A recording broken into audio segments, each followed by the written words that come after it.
Hey guys, mostly welcome to all of in this video. जैसा कि आप जानते हैं, पाटलिपुत्रा यूनिवर्सिटी की तरफ से जो वोकेशनल कोर्स है, वोकेशनल कोर्स यानी बीबीए है, बीसीए है, साथ में ब्लीस भी है, बायोटेक है, बायोकेमिस्ट्री है, बीएससी आईटी है। ये सारे कोर्सेज में ऑनलाइन अप्लाई करने का प्रोसेस स्टार्ट है। तो अगर अभी तक आपने अप्लाई नहीं किया तो अप्लाई कर लीजिएगा, क्योंकि बहुत जल्द इसका लास्ट डेट आ रहा है और लास्ट डेट आने के बाद ये डेट एक्सटेंड नहीं होगा।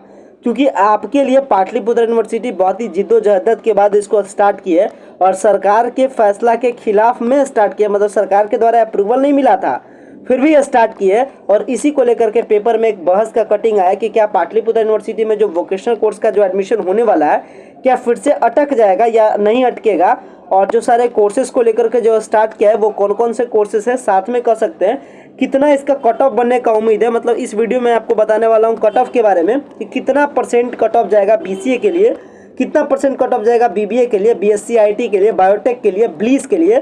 मैं आज बात करने वाला हूँ पाटलिपुत्रा यूनिवर्सिटी के यूजी वोकेशनल कोर्स के सारे कोर्सेज के कट ऑफ के बारे में। ये वीडियो आपके लिए बहुत ज़्यादा यूजफुल रहने वाला है, जिसमें आपको रफली आइडिया लग जाएगा कि ब्लीस के लिए कितना कट ऑफ जाएगा, बीबीए के लिए कितना जाएगा, बीसीए के लिए कितना जाएगा, बायोटेक के लिए कितना जाएगा, बायोकेमिस्ट्री के लिए कितना जाएगा, बीएससी आईटी के लिए कितना जाएगा। मतलब कट ऑफ का आइडिया आपको मिल जाएगा कि फर्स्ट मेरिट लिस्ट में किनका सिलेक्शन होगा, किनका सिलेक्शन नहीं होगा, और अगर आपका सिलेक्शन नहीं हो सकता है या नहीं हो पाएगा तो आपका एडमिशन कैसे होगा। ये सारी चीज़ों पे बात करने वाले हैं। सो गाइज, अगर चैनल पे पहली बार विजिट किया हो, चैनल को जरूर सब्सक्राइब कीजिएगा ताकि प्रॉपर अपडेट आपको मिल सके, और अगर आपको वीडियो पसंद आता है वीडियो को लाइक कीजिएगा।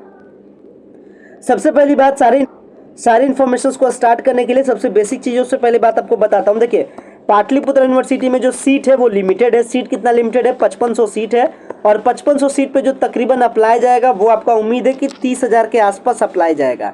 इतना उम्मीद है कि 30,000 के आसपास अप्लाई जाएगा, और ये मैंने नहीं कहा, ये पेपर में अपडेट भी बता रहा है, क्योंकि ऑन एन एवरेज एक दिन में जो अप्लाई जा रहा है वो तकरीबन जो अप्लाई है वो आपका 3,000 के आसपास एक दिन में अप्लाई हो रहा है। मतलब जब ये पोर्टल खुला तो पोर्टल खुला 26 जुलाई को, और 26 जुलाई से अप्लाई होना स्टार्ट हुआ, तो लगभग एक दिन में 3,000 के आसपास में स्टूडेंट्स अप्लाई कर रहे हैं एक दिन में। तो तकरीबन 10 दिन के लिए टाइम खुला गया है, तो 30 दे के 3 दे के 30,000, या 30,000 नहीं भी रखते हैं तो 20,000 तो जरूर रखिएगा कि 20,000 के आसपास क्या होगा, आपका अप्लाई होगा। तो 20,000 भी अगर आपका अप्लाई होता है तो एक सीट पे 4 स्टूडेंट का स्ट्राइक रेट होता है। मतलब सीट एक है और 4 स्टूडेंट ट्राई करेंगे, किनके लक में ये सीट आएगा ये बहुत ज़्यादा कहना मुश्किल है। हालांकि सीटों के बारे में डिटेल पहले ही यूनिवर्सिटी प्रशासन के द्वारा जारी कर दिया गया है, और सीटों का स्टेटस आप एडमिशन पोर्टल पे खुद से चेक कर सकते हैं। ये अपना एडमिशन पोर्टल का लिंक है, जिसका मैं लिंक आपको वीडियो के डिस्क्रिप्शन बॉक्स में दे दूंगा। इसके बाद यहीं पे ऑप्शन होता है सीट अवेलेबिलिटी का, और सीट अवेलेबिलिटी पे क्लिक करके आप किसी भी कोर्स का सीट चेक कर सकते हैं। जैसे एग्जांपल मान लेते हैं, मेरे को चेक करना है बीसीए का सीट, तो बीसीए पर क्लिक करेंगे।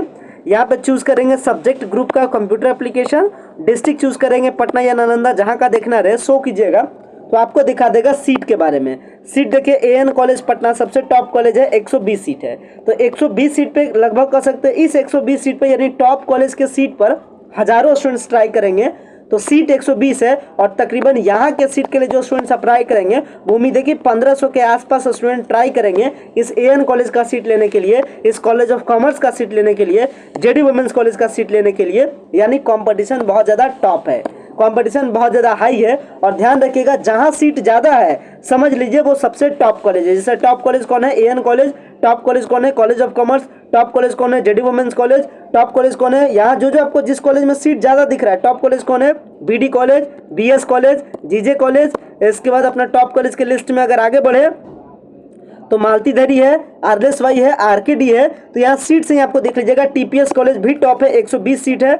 उसके बाद देखिएगा टॉप कॉलेज की लिस्ट में प्राइवेट कॉलेज में भी कुछ जो कॉलेजेस हैं पाटलिपुत्र यूनिवर्सिटी में वोकेशनल कोर्स के लिए, उसमें कुछ प्राइवेट कॉलेज भी हैं जो बहुत ज़्यादा टॉप है। और इस बहुत ज़्यादा टॉप में सबसे ज़्यादा नाम किसका है? आर्केड बिजनेस कॉलेज का। आर्केड बिजनेस कॉलेज प्लेसमेंट के मामले में सबसे ज़्यादा टॉप कॉलेज है, और इसमें सीट देख सकते हैं 250 सीट रखा गया है, 250 सीट, क्योंकि इसका डिमांड ज़्यादा है। तो जिसका डिमांड ज़्यादा है वहाँ सीट ज़्यादा है, और जहाँ सीट ज़्यादा है वहाँ कट ऑफ भी ज़्यादा बनेगा। कट ऑफ कितना बनेगा, चलिए अब कट ऑफ को लेकर के बात करते हैं, लेकिन इससे पहले थोड़े से पेपर के कटिंग को देख लेते हैं पेपर के कटिंग में क्या अपडेट दिया गया है वोकेशनल कोर्स वालों के लिए। सो देख सकते हैं, ये था पेपर का कटिंग, जिस कटिंग में बताया जा रहा था कि पीपीयू बिना अनुमति के आवेदन शुरू, यानी बिहार सरकार से अप्रूवल मिला भी नहीं है और पाटलिपुत्रा यूनिवर्सिटी अपने मन के मर्जी के अनुसार से स्टूडेंट के पक्ष में ध्यान रखते हुए ये ऑनलाइन अप्लाई को स्टार्ट कर दिया है। तो अभी भी थोड़ा सा नामांकन को लेकर के पेच फंसने की उम्मीद है। क्या सारी बातें बताई गई है, चलिए डिटेल में पढ़ते हैं। पाटलिपुत्रा विश्वविद्यालय में स्नातक के नियमित में नामांकन पूरी होने के साथ ही अब व्यावसायिक पाठ्यक्रमों में दाखिले के लिए आवेदन की प्रक्रिया शुरू हो चुकी है। कब से शुरू हुआ है? तो आवेदन की प्रक्रिया 26 जुलाई से स्टार्ट है, आप भी जानते हैं। हालांकि अब तक सरकार से अनुमति नहीं मिली है। Dean professor A K. नाग ने बताया है कि सरकार से मौखिक अनुमति मिल चुकी है, यानी कि अप्रूवल मौखिक रूप में मिल चुका है, लेकिन वोकेशनल में नहीं मिला है। और हालांकि पत्र प्राप्त नहीं हो सका है, मतलब इसको लेकर के ऑफिशियली पत्र नहीं प्राप्त हुआ है, लेकिन बताया जा रहा है, उन्होंने कहा है कि वैसे भी हर साल अनुमति की जरूरत नहीं होती थी, नामांकन के बाद कोई पेच ना फंसे। बस आप भी गुड लक मनाइए, आप भी मनाइए कि कोई पेच ना फंसे। ऐसा नहीं कि आपके एडमिशन में सरकार बीच में अडंगा लड़ा दे कि भाई एडमिशन को रोक दीजिए, ये गलत है, ऐसा कुछ हो न। इसी को लेकर के यहाँ के डीन भी कहें कि ऐसा होना नहीं चाहिए, लेकिन उम्मीद कीजिए कि ऐसा होना। अब तक व्यावसायिक पाठ्यक्रमों में नामांकन के लिए लगभग जो स्टूडेंट्स ने अप्लाई किया है, जो पेमेंट वगैरह कर चुके हैं, वो 2200 स्टूडेंट्स के आसपास में सक्सेसफुल पेमेंट है। और इसके बारे में बताया जा रहा है, बता दें आपको, पाटलिपुत्रा विश्वविद्यालय के अंगीभूत और संबद्धता प्राप्त कॉलेजों को मिलाकर के 5500 सीटें हैं। और उम्मीद है, ये देखिए ऑफिशियली उम्मीद किया जा रहा है कि 10,000 से प्लस आवेदन होगा। और मैं आपको बता रहा हूँ तकरीबन 20,000 के आसपास आवेदन जरूर रखिएगा। 10,000 के आसपास इनका एक्सपेक्टेशंस है, लेकिन प्लस में, क्योंकि जो स्टूडेंट्स अप्लाई कर रहे हैं वो बहुत ज्यादा संख्या में अप्लाई कर रहे हैं, तो इससे थोड़ा सा चांसेस क्या होता है कि कट ऑफ हाई बनेगा। अब कट ऑफ कितना बनेगा ये मैं आपको बताता हूं। चलते हैं कट ऑफ को लेकर के डिटेल्स में बात करते हैं। देखिए, कट ऑफ को समझाने के लिए मैं अभी सपोर्ट ले रहा हूं। जो पीजी का कट ऑफ आया है सेल्फ फाइनेंस वालों का, यानी एमसीए वालों का, लगभग कट ऑफ आपका उसी रेंज के आसपास में जाएगा। तो आप वो सारी बातें छोड़िए, सीधा सा समझिए कट ऑफ क्या जाएगा आपका। चल मैं आपको कट ऑफ के बारे में बता रहा हूँ, उसके बाद कॉलेज पे बात नहीं कर रहा हूँ, लेकिन बस मैं टॉप कोर्सेज के कट ऑफ के बारे में बात करूंगा, ध्यान रखिएगा। देखिए कट ऑफ को समझते हैं बहुत ही सिंपल वे में। तो कट ऑफ के बारे में देखिए आइडिया मैं आपको देता हूँ, एक एक करके कोर्सेज के कट ऑफ को लेकर के चलते हैं। देखिए मैं इसके सपोर्ट से मैं कट ऑफ को आपको समझाने की कोशिश कर रहा हूँ। कट ऑफ भी इसी के आसपास रहेगा। तो टॉप कॉलेज का कट ऑफ, टॉप पेपर के बारे में बात करें तो टॉप पेपर आपका आता है बीसीए है, बीबीएम है, इसके साथ ही अपना बीएससी आईटी है, साथ ही अपना जो अलग पेपर है वो आपका क्या है, बायोटेक्नोलॉजी है, बायोटेक का पेपर है। साथ में आपका पेपर क्या है, तो बायोकेमिस्ट्री का पेपर है। साथ में अपना क्या है, तो अपना ब्लीस है। इतने में कोर्सेज के कट ऑफ के बारे में बता रहा हूँ। ये अपना रखिएगा, एक एक करके कैटेगरी को रखते हैं। ये अपना यूआर रखिएगा, यहाँ पे इधर यूआर रखते हैं। लेटर सपोज ये अपना यूआर का कट ऑफ हो जाएगा, ये अपना हो जाएगा ईडब्ल्यूएस का, ये अपना हो जाएगा BC1 का, ये अपना हो जाएगा BC2 का, ये अपना हो जाएगा, और इसके बाद साथ में BC1 SC का रख लीजिएगा और ST का रख लीजिएगा। अभी मैं चूंकि ये ऑफिशियली नहीं है, बट मैं आपको एक्सपेक्टेड सारी चीज़ों को बता रहा हूँ। तो BCA का जो शुरुआती कट ऑफ आप यूआर में रखिएगा वो 87% रखिएगा। और बाकी जो बचा EWS कैटेगरी, तो EWS कैटेगरी को मैं, या छोड़िए मैं आपको शॉर्ट में सारी चीज़ों को बता रहा हूँ ताकि सही से समझ में आ जाए। पहले BCA के बारे में बात करते हैं। BCA का आप कट ऑफ रखिएगा 87% के आसपास में। 87 के साथ में जो अदर कैटेगरी बचता है, इसमें आप SC एक बार का पहले मैं लॉजिक आपको समझा दे रहा हूँ, उसी लॉजिक के अकॉर्डिंग काम कीजिएगा। सो चलिए मैं कट ऑफ का चार्ट आपके लिए बना लिया हूँ, और ये चार्ट बहुत ज़्यादा सूटेबल होगा। और इसे एकदम जो सारी चीज़ों को जो एक्सपीरियंस करके जो मैंने आपके लिए बनाया है उसको समझिएगा। कट ऑफ बेहद ही ज़्यादा कुछ डिफिकल्ट तो कट ऑफ नहीं है, लेकिन जो सिचुएशन है उसी के अकॉर्डिंग कट ऑफ है। अगर मैं बात करूं BCA वालों के लिए, यानी बैचलर इन कंप्यूटर एप्लीकेशन के लिए, और अगर आप अनरिजर्व वाले हैं, यानी अगर आपके पास किसी भी प्रकार का रिजर्वेशन नहीं है, तो आपका 87%। अगर आपके पास EWS है तो 84%, अगर आप BC1 है तो 85%, BC2 है तो 86, और अगर आप SC के हैं तो 78, और अगर आप ST के हैं तो 72%। बात करते हैं BBM के लिए। इस बार जो BBA है उसी का नाम BBM है, दोनों एक ही चीज़ है। अगर मैं बात करूं अनरिजर्व में, तो कट ऑफ इसका सबसे ज़्यादा हाई रहेगा 89%। EWS के लिए कट ऑफ 86, BC1 फिर से में 1% आगे 87, BC2 का 88, और SC का 81, और ST का 75। अगर मैं बायोटेक्नोलॉजी के बारे में बात करूं तो 84% अनरिजर्व में कट ऑफ जाएगा, EWS में 81, BC1 में 82%, BC2 में 83%, और SC में 76, और ST में 71। तो कट ऑफ का आप स्क्रीनशॉट रख सकते हैं। इसके अकॉर्डिंग अगर आपका कट ऑफ है, अगर आपका परसेंटेज है, तब तो आपको चिंता करने की बात नहीं है, अदरवाइज आपको चिंता करने की बात है। बात करते हैं बीएससी आईटी के लिए, तो आपका 85% अनरिजर्व में, ईडब्ल्यूएस में 82%, बीसी1 में 83%, बीसी2 में 84%, एससी में 74% और एसटी में 69% जाएगा।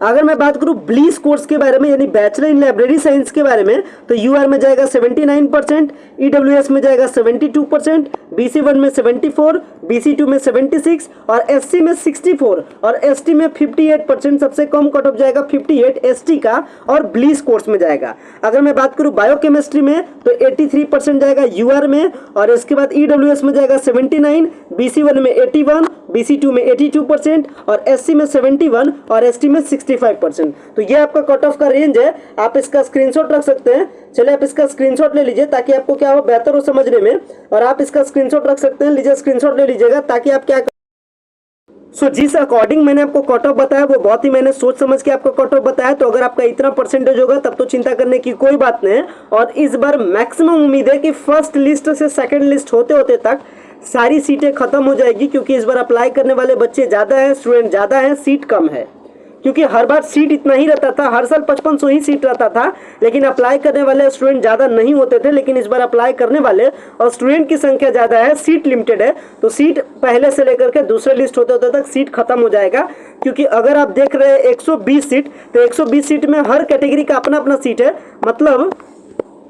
मतलब कहने का कि अगर आप 120 सीट देख रहे हैं तो यहाँ पे अनरिजर्व वालों के लिए 40 सीट है, इस तरीके से ईडब्ल्यूएस वालों के लिए अपना सीट है। तो यानी हर कैटेगरी का अपना अपना सीट होता है और यही एडमिशन का रूल होता है। क्योंकि जब आप फॉर्म को अप्लाई कर रहे होंगे तो जो फॉर्म का नोटिस आया था उस नोटिस में क्लियरली लिखा गया था कि इसका जो मेरिट लिस्ट है वो बनेगा आपके कैटेगरी पर और आपके परसेंटेज पे। तो परसेंटेज तो आपका 12th का परसेंटेज हो जाएगा, कितना परसेंटेज होना चाहिए ये मैंने आपको बता दिया। कैटेगरी आप अगर आपके साथ रिजर्वेशन है तो रिजर्वेशन का जरूर बेनिफिट लीजिएगा, क्योंकि कैटेगरी वाइज यहाँ सीट होता है। अगर 120 सीट है तो 40 सीट है अनरिजर्व के लिए, ईडब्ल्यूएस के लिए सीट है 15 सीट। अगर आप ईडब्ल्यूएस कोटा के साथ सीट को अप्लाई करते हैं और अगर 15 सीट में से सीट खत्म हो जाता है तो समझ लीजिए आपका एडमिशन अटक जाएगा। मतलब कहने का कि अगर आपका परसेंटेज अच्छा रहेगा, बहुत अच्छा रहेगा, तब तो सीट आपको मिल जाएगा यूआर से, और अगर आपका परसेंटेज थोड़ा बहुत कम है तो आपको सीट मिलेगा आपके कैटेगरी से। लेकिन अगर आपके कैटेगरी में ही सीट खत्म हो जाता है तो सेकंड लिस्ट आएगा भी तो आपका सिलेक्शन नहीं होगा। जैसे कि एग्जांपल मान लेते हैं एक अपना सोहन भैया है और ये अप्लाई किया बीसीए के लिए, और ये कौन से कैटेगरी में आता है, ईडब्ल्यूएस कैटेगरी में आता है, और मान लेते हैं कि इसका परसेंटेज है 82%। मान लेते हैं कि फर्स्ट मेरिट लिस्ट है, फर्स्ट मेरिट लिस्ट में 84% पे कट ऑफ बना, तो फर्स्ट लिस्ट में तो इससे ऊपर वाले सारे स्टूडेंट का सिलेक्शन हो जाएगा। और चूंकि इसके ये अप्लाई किया है ईडब्ल्यूएस कोटा में और ईडब्ल्यूएस कोटा में मात्र 15 सीट है, तो हो सकता है कि 15 के 15 सीट फर्स्ट लिस्ट में खत्म हो जाए, तो सेकंड लिस्ट में इसका सिलेक्शन फिर भी क्या होगा, नहीं हो पाएगा। कारण क्या है कि इसके कोटा में सीट ही खत्म हो जाएगा। तो यही चीज मैं आपको बता रहा हूं कि अगर आपके कोटा में सीट खत्म हो जाएगा तो आपका एडमिशन होने की पॉसिबिलिटीज फिर न के बराबर होती है। इसके बाद आप लास्ट में सीधे अप्लाई कीजिएगा स्पॉट राउंड में, अगर दूसरे कैटेगरी में सीट होगा तो आपको मिलेगा, अदरवाइज आपको सीट नहीं मिलेगा और फिर से आपका एडमिशन अटक जाएगा। तो अगर आपका एडमिशन अटके या फिर अगर आपका परसेंटेज कम है या फिर अगर आपका किसी भी प्रकार का इशू है तो आप डायरेक्ट एडमिशन लेने के लिए कांटेक्ट कर सकते हैं 9065179925 पे, और घर बैठे आप अपना एडमिशन कंफर्म करवा सकते हैं आपके मनचाहा कोर्स में। यानी जिस भी कोर्स में अगर आपको एडमिशन लेना रहे उस कोर्स में आप एडमिशन ले सकते हैं इस नंबर पे कांटेक्ट करने के बाद में। सारी फैसिलिटी आपको इस नंबर के माध्यम से मिलती है। फिलहाल मैं आशा करता हूँ सारी चीज़ों को आप समझ गए होंगे, वीडियो आपको पसंद भी आया होगा। वीडियो को मैं एंड करता हूँ। Thanks a lot for watching this very important video.